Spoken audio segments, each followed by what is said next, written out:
So this second presentation ties in quite a lot with the stuff that I have mentioned earlier about underrepresentation.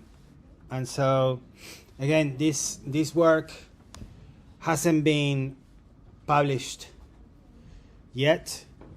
It's research in the making.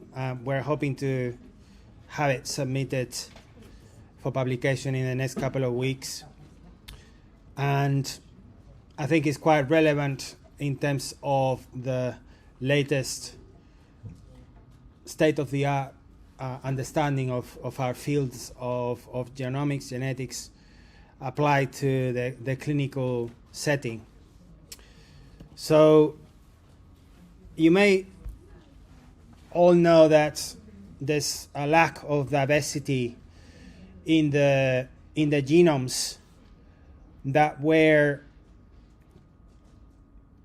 used for characterization of the main diseases. And you may have heard of something called genome-wide association studies. So genome-wide association studies are a method that came out from the Human Genome Project in order to characterize the genetic load of illnesses that are complex. Illnesses that are very different from the ones that you would observe, for instance, in a Mendelian fashion. So you all have seen, the genetic diseases such as cystic fibrosis or some of those diseases. They are all monogenic, and they are rare, and they only affect a small percentage of the population. But the vast majority of people in industrialized nations, they all die of complex diseases. By complex diseases, I mean diseases that involve more than one gene. We call them polygenic diseases. And for us, in order to really understand the contributions of the different genes to a particular disease, we used a technology called genome-wide association studies. So genome-wide association studies, they take cases, they take controls, they make sure that they are matched in terms of their properties. The cases have the disease, the controls don't have the disease, and then we look and compare the frequencies of the different variants between the cases and the controls. And if we find statistical differences of the frequencies in the cases that are not present in the controls, then we can assign that there is an association for those particular variants to that disease. So as of 2009, there had been 373 genome-wide association studies for the different diseases, type 2 diabetes, coronary artery disease, breast cancer, prostate cancer, schizophrenia, bipolar disorder, diabetes type 1, and so on. So there are hundreds of diseases. And all of those diseases are the consequence of genetic mutations in many, many genes. And those genetic mutations, they have very small contributions, but they all contribute. When you put them all together, they contribute to the overall susceptibility of the person for that disease. So as of 2009, 96% of all the individuals, around 1.7 million samples, were of European origin. Only 4% non-European. As of 2016, that number had gone down to 81%. Now, I want to re-emphasize again that if we have individuals from ancestries that are not represented in those studies, that means that we are probably having models for a genetic understanding of those diseases that are biased towards Europeans, and that may actually add false positives, false associations, because things that may look as being important for Europeans may not necessarily being important for Africans.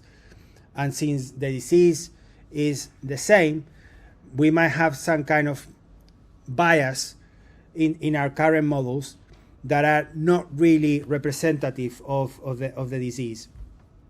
So the process of diversifying the existing global data sets has actually been slow. And as of June 2021, the proportion of Europeans actually had increased. It hadn't decreased. It had increased from 81 to 86%. All right? So in fact, the underrepresentation had increased rather than decreased. So here you have the evolution of genome-wide association studies, the number of individuals from the different ancestries. So you can see red are Europeans, then blue East Asians, South Asians, Africans, and so on. And then on the right-hand side, you can actually see their actual population.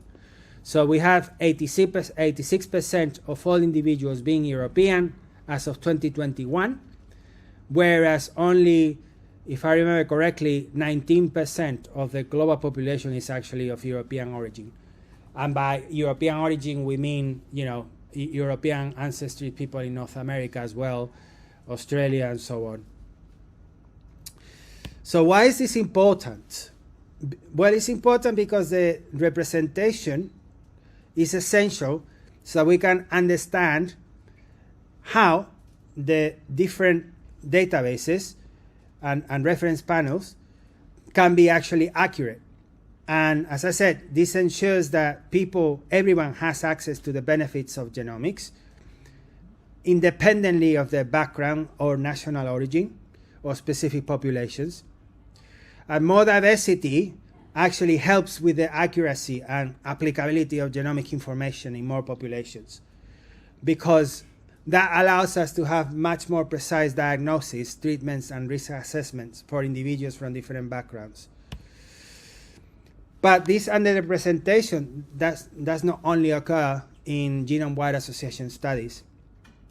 In another study that I led, where we looked at the PharmGKB database, which I showed you earlier, that basically encompasses all of the gene-drug associations that have been discovered to date, and then the individuals that have been involved in this analysis. We found that 63% of all individuals for which we could reliably infer an ancestry were European, 28% is Asian, and then you can see that indigenous Americans, the ones that we were showing earlier, of which the Inca descendants are part of, there's only 0.1% of individuals of the whole Americas that are indigenous represented in PharmGKB. So this is a huge problem. Here I'm basically, sorry, I got the percentage wrong. So Europeans is around 14% of the global population, and the percentage of individuals of this ancestry in pharmacogenomic studies is around 64%. Interestingly, we have East Asians, which are relatively well represented. So if we were to consider their actual representation proportion to their share of the global population, actually they are more or less equally well represented as their share. And also, quite interestingly, people that come or that are from ancestry South Asian or Central, so we are talking India, Pakistan, Bangladesh, Kazakhstan. So they're, proportionally speaking, the least well represented, actually, because even though they're 2.1% of the data, they're around 26% of the global population, and in terms of their proportion, actually they're the least well represented if we were to equalize their representation to their share of their global population, even more underrepresented than the indigenous Americans, because there are only about 50 million indigenous Americans, whereas there are I think there are around 2 billion, near 1.9 billion Central and South Asian. So this is a problem because, you know, we all know that there is underrepresentation, right? And there's lack of diversity. So what, right? Okay, but what we really want to understand is, you know, how is this actually affecting people's lives, right? So in what follows, I'm going to give you some understanding of the consequences of this underrepresentation and how this is actually affecting some people's lives. So we found that in Africa, for instance, there are genes that contribute to the high numbers of adverse drug reactions that have been reported in Africa. So this particular gene, which is called CYP2D6, you may not have heard of this gene before, but just to give you an example, but this is the most important gene in pharmacogenomics. Around 25% of all registered drugs, are metabolized by this gene. Yeah? And this gene metabolizes the major classes of antidepressants, beta blockers, antipsychotics, and antiarrhythmics, right? And for instance, it also metabolizes codeine. You've heard of codeine, right? So codeine has been banned in Ethiopia because around 30% of Ethiopians have a duplication in this gene that causes severe adverse outcomes. And because they don't have the possibility to genotype people in Ethiopia, then they just decided that we're going to ban codeine. And of course, this is a very tangible effect of people who cannot get relief from one of these mainstream drugs for their pain. Also, we have found some other alleles associated with poor treatment outcomes for patients with breast cancer who are treated with tamoxifen, which is one of the main breast cancer drugs. And this happens mostly in African populations. So if we look at this gene, CYP2D6, and then we look at how this gene is actually affecting people's ability to metabolize this drug, we find that around 5 to 10% of Europeans are able to metabolize codeine badly. And then on the other extreme, we have ultra-rapid metabolizers. And these are the ones that we need to worry about, because the ultra-rapid metabolizers, if you give them the normal dose, that dose then gets metabolized too quickly, and actually it gets metabolized into morphine. And if you have morphine toxicity, then it can end up with a respiratory arrest. And also you can have fatal concentrations of morphine in breast milk. So we find that 28% of North Africans and many Arabs as well, they have a higher, quite high prevalence of ultra rapid metabolism for coding, whereas in Caucasians, in Europeans, it's quite low. It's around 3%. So you can see that if we have as the reference in terms of how we dose for how we administer these drugs, as we only take into account the Europeans, then we are basically hurting potentially non-Europeans because of that. Here is another example, warfarin. I'm not sure if you've heard of warfarin, but it's the most prescribed anticoagulant in the world. And in Africa, it's among the top 4 drugs leading to hospitalization from adverse reactions. Because we have that, again, the dosing algorithms for prescribing warfarin were trained using European data. And to compound this issue, then we have that actually most of the individuals of African ancestry that we have used for the studies are from the US or Brazil, and they have a significant amount of the mixture, so they are mixed with maybe 20% European, and that makes them not such a good proxy for extrapolating their dosing recommendations into African natives. A direct consequence of this is that there are over anticoagulation risk prediction algorithms that have been trained on Europeans, but none other than the Europeans actually are able to benefit from these algorithms. So the non-Europeans cannot benefit from the prediction of inaccurate dosing. Okay? But pharmacogenomics is not just the only type of genomic data which is underrepresented for non-Europeans. We also have something called polygenic risk scores. So polygenic risk scores are basically based on genome-wide association studies.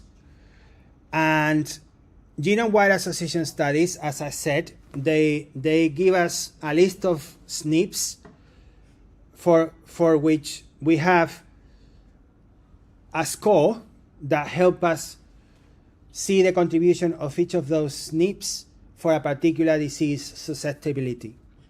So when we compare 17 different traits, for which we have applied genome-wide association studies, and then we use those genome-wide association studies to predict disease, we find that all of the non-Europeans have a prediction accuracy which are much lower for the disease, simply because most of these genome-wide association studies were trained using Europeans.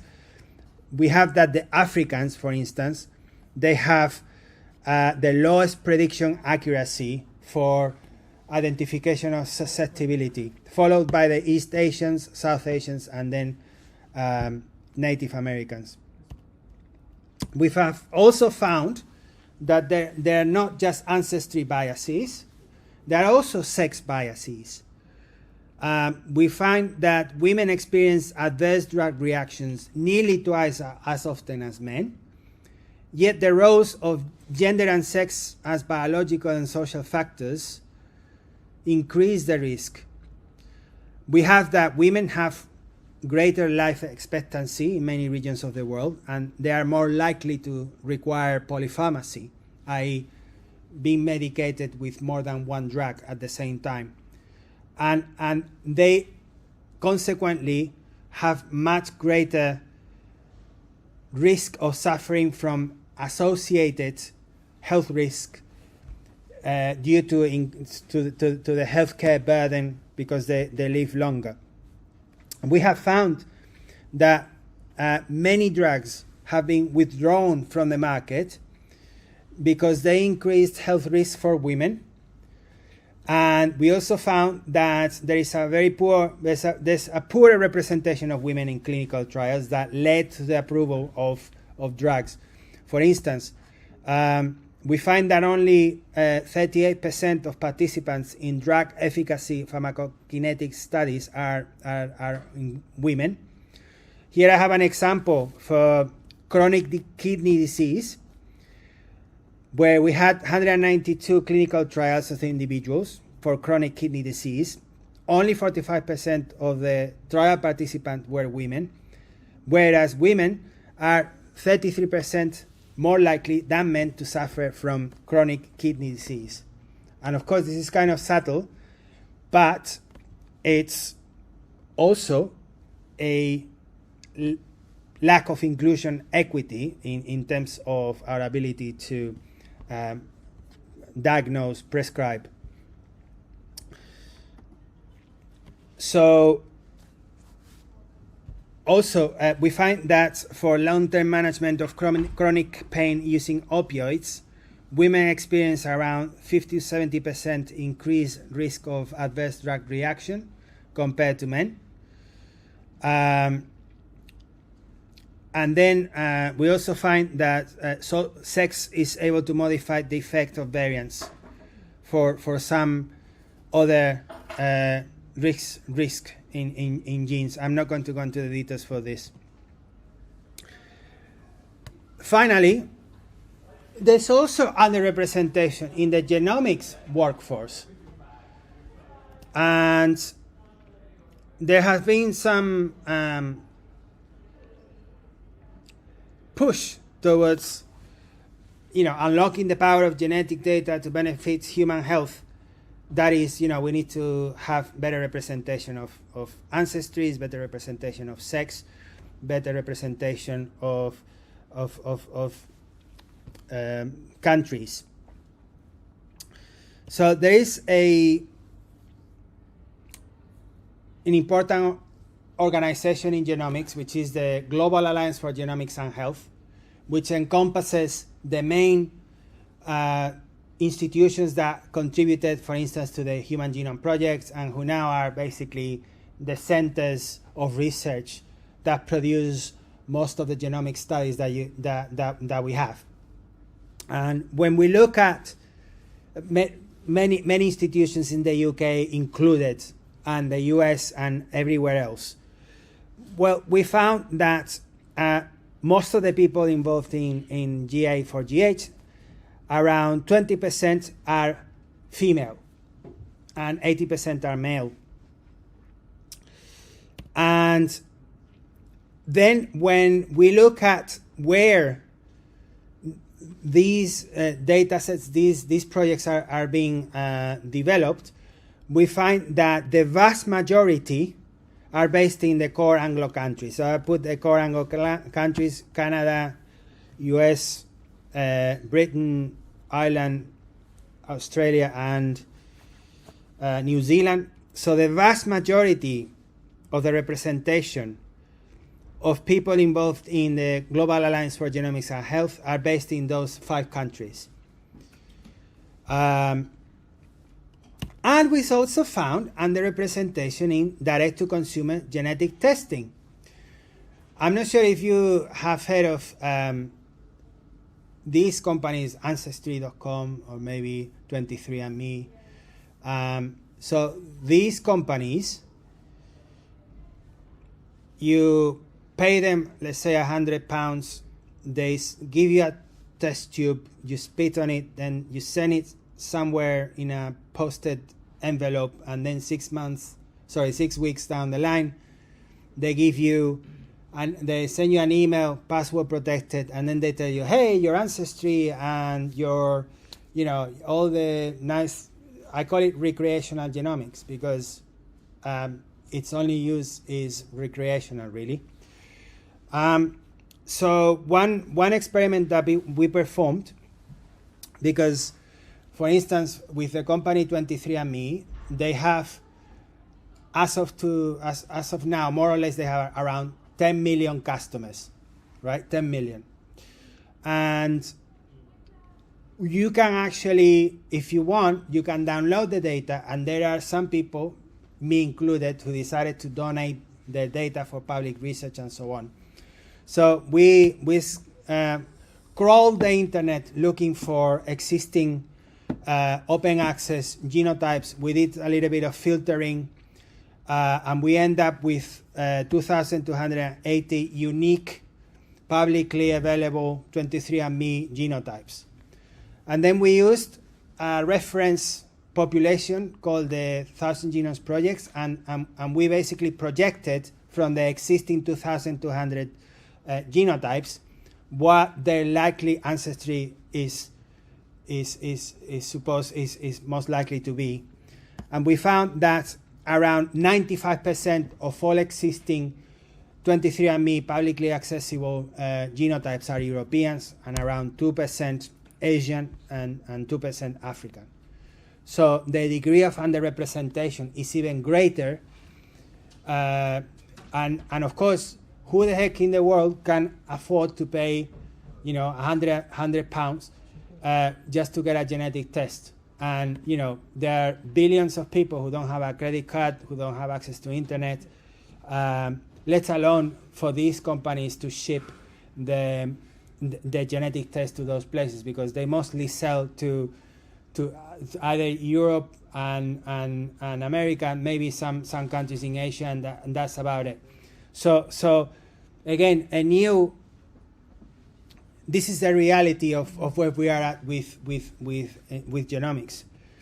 And so what this means really is that our ability to have a real understanding of high-risk genetic susceptibilities is compromised in many populations, because research studies that do include underrepresented populations, actually, because there's not so much of it, some of the time they end up being disregarded because there's not enough data. So you cannot have a very good statistical power, so you just better not to use them. So we have the curse of the winner, or basically you have this catch-22 situation. And therefore, our ability to really use the benefits of the human genome technology are currently benefiting a subset, benefiting the most. I'm not saying that it benefits everyone, but there are certainly inequalities. And so what are the current barriers? Well, there are many barriers. Here I'm just putting a few that we've identified. So there's a limited lack of time and resources for engaging those populations that are not represented. There's a lack of awareness of this work, let alone the social, political, structural, language-related barriers, and lack of agreed standards and metrics on how to measure diversity. So we are the first people who are beginning to dip into understanding these differences. But as I said, each database, each resource is reporting the diverse metrics, if at all, in a very non-standard way. So we have no agreed standards on how to report diversity, and so it's really important to raise awareness of the fact that this is not just bad for underrepresented populations, it's also bad for the represented populations. And it's not just a question of fair and just opportunities of access to scientific advancement, which it is, but it's also the fact that we are not advancing genetics, and the promise of the Human Genome Project is not being realized because of these problems, because the Human Genome Project is meant to be for the whole of humanity, not for just a few. So what can we do? Well, we can increase awareness through education. Hopefully you can tell your friends a little bit about this. Maybe some of this is interesting to you.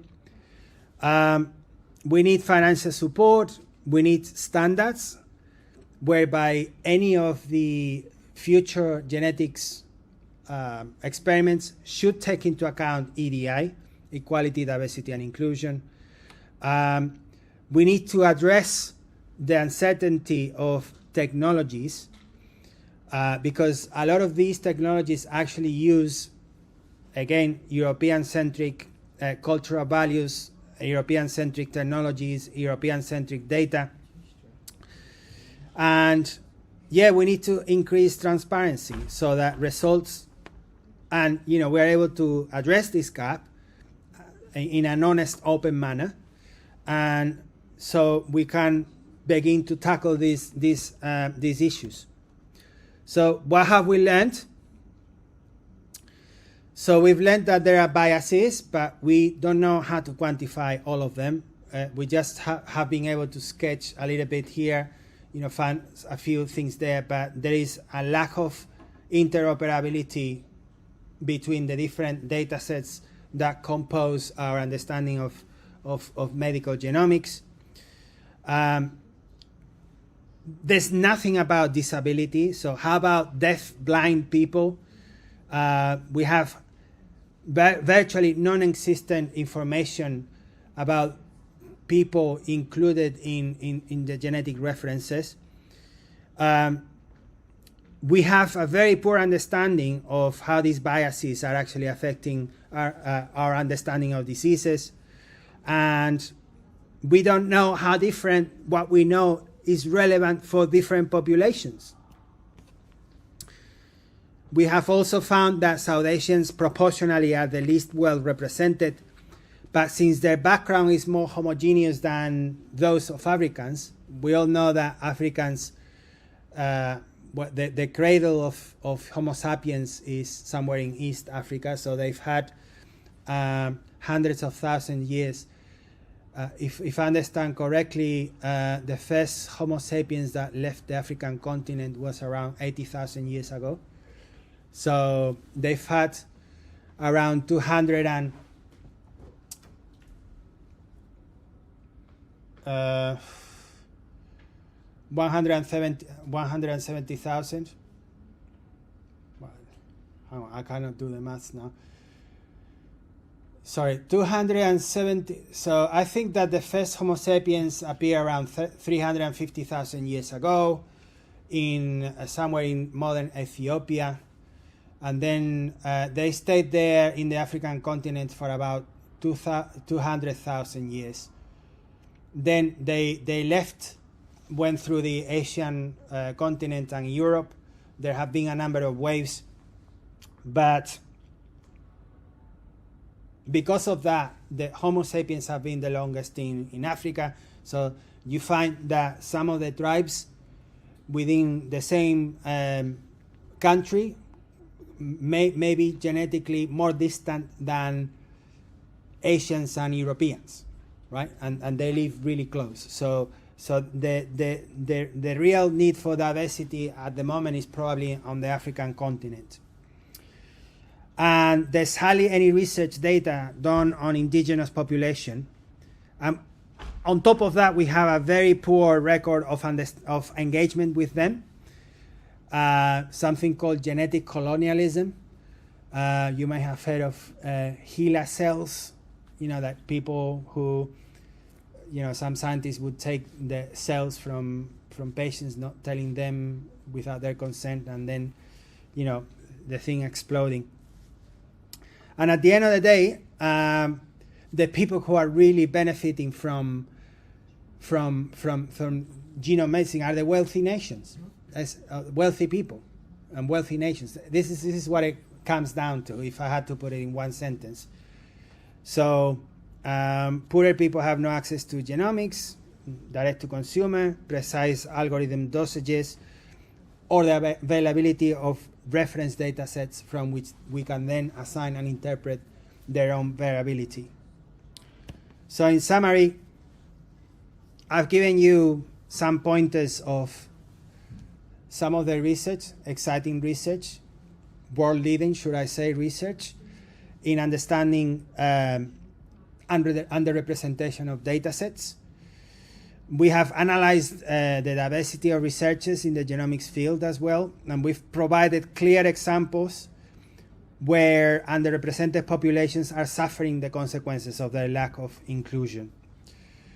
And as genomics plays an increasingly significant role in healthcare, we really need to do something about making sure that those insights and benefits are available to everyone, irrespective of where they're from, what their sex is, etc.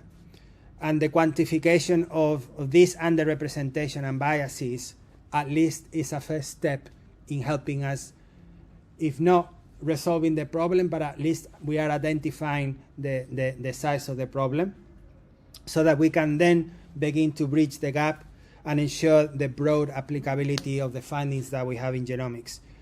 And if we don't do that, this is not just going to lead to inequities in health outcomes. I think we'll all suffer the consequences because the biases of our current data sets are hampering our ability to understand the real biological mechanisms underpinning disease. And I will just finish with this article from the International Covenant on Economic, Social and Cultural Rights, which was adopted by the United Nations sometime in the 60s, where basically everyone has the right to enjoy the benefits of scientific progress and its applications. And with that, thank you for your attention.